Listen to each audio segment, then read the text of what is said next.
Bonjour, eh bien, d'abord, nous sommes très heureux d'intervenir en direct du Congrès national de rythmologie qui se tient comme tous les 2 ans à Avignon et qui, cette année, regroupe un nombre très important de participants, ce qui témoigne de l'intérêt de la discipline pour nos collègues, à la fois médecins et techniciens infirmiers.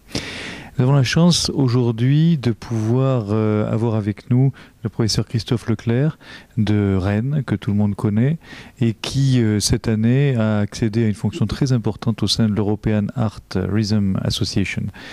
Christophe, est-ce que tu peux commenter un petit peu cette élection au poste de secrétaire de ERA?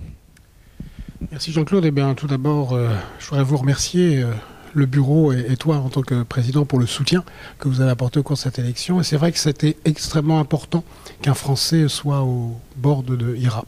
Alors IRA est une organisation importante puisqu'il y a aujourd'hui près de 2000 inscrits. Et il faut bien reconnaître que si la rythmologie française est très active dans les innovations technologiques, les publications, elle l'était nettement moins sur le plan européen.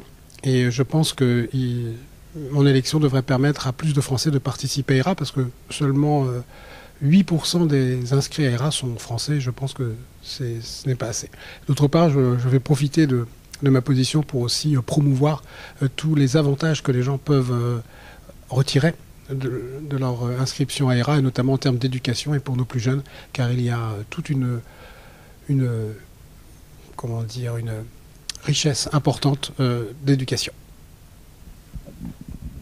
D'accord, donc tu penses qu'indiscutablement la France n'était pas assez présente et que grâce à toi et grâce à l'effort de chacun, la représentativité de la France va augmenter dans cette association.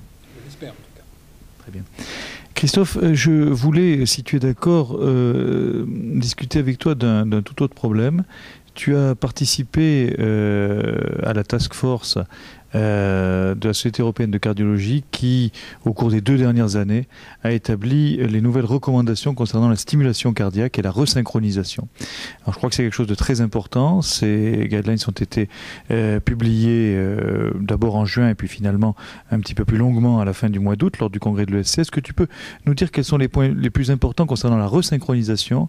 Et je dois dire que j'entends déjà parler beaucoup de cette séparation que vous avez introduite concernant les patients avec bloc gauche, les patients sans bloc gauche. Est-ce que tu peux nous en parler? Tout à fait. Donc d'abord pour rappeler que les recommandations sont des aides à la décision. Hein. Ces recommandations ne sont pas opposables, hein, bien évidemment. Et il faut adapter chaque patient à son propre cas. Nous avons essayé de simplifier les recommandations parce que les recommandations précédentes étaient un petit peu complexes, séparant les patients en classe 2, en classe 3 avec des valeurs de fraction d'éjection et de QRS qui étaient différentes. Là, pour les patients rythme sinusal, s'ils ont une fraction d'éjection inférieure à 35% malgré un traitement médical optimal, s'ils ont un bloc de branche gauche, et c'est vrai que la notion de bloc de branche gauche est extrêmement importante, avec des QRS qui sont larges supérieurs à 150 millisecondes, c'est une indication de classe 1, avec un niveau de preuve qui est maximum le A. Si les patients ont un bloc de branche gauche mais des QRS intermédiaires, là il y a eu quelques discussions, nous l'avons laissé en classe 1, mais le niveau de preuve est moins bon, donc on peut dire que plus le QRS est large, plus le patient a un bloc de branche gauche, meilleure sera la réponse à la resynchronisation. Par contre, chez les patients qui n'ont pas de bloc de branche gauche, et cela inclut les patients avec un bloc de branche droit ou ce qu'on appelle les troubles de conduction intraventriculaire, là les recommandations sont plus en retrait, notamment faisant intervenir la durée des QRS. Plus les QRS sont larges, plus le niveau de recommandation est élevé. Par contre, lorsque les QRS sont moins larges, il est bien évident qu'en cas de bloc de branche droit, ça devient une indication de niveau 2B, donc avec des réserves, je dirais. Ce qui ne veut pas dire qu'il ne faut pas obligatoirement implanter ces patients, mais si on les implante, il faut au moins les informer que le taux de réponse risque d'être beaucoup plus bas que le 70% classique. D'accord, merci beaucoup. Donc en fait, on peut être très à l'aise avec le bloc de branche gauche et quand on a un patient qui a un QRS élargi par un autre trouble conductif qu'un bloc de branche gauche typique, il faut vraiment que le QRS dépasse 150 millisecondes. Très bien. Mais écoute, je te remercie beaucoup pour t'être prêté à cette interview. Je crois que tu nous as donné des informations très importantes. Je rappellerai le rôle crucial que tu vas jouer dans ERA dans les années qui viennent.